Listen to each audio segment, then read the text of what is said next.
يلا نعمل رز بلبن زي المحلات بره ب5 صوصات مختلفة من ماجيك مومنتس. عندهم صوصات تجنن جديدة لازم تجربوها، وانا اخترت اللي بالكراميل والوايت شوكليت. اول حاجة الوصفة دي لازم تعملوا لها سيف، احفظوا الوصفة واعملوا لي فولو اكيد.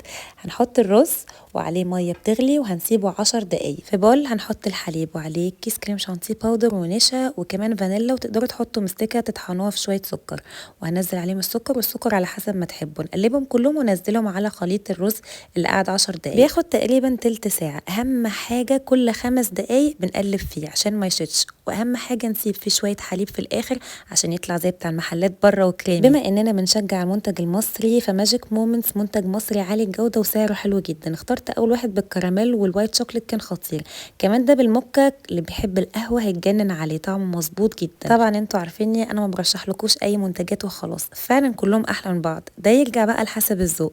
ده نوع جديد بقى بالشوكولا والمكاديميا. المكاديميا دي نوع من انواع النتس وعجبني وعجب الولاد جدا. نيجي بقى لجوز الهند، اللي بيحب الكوكونات هيعجبه جدا، ده زي ليليا بتحب الكوكونات جدا.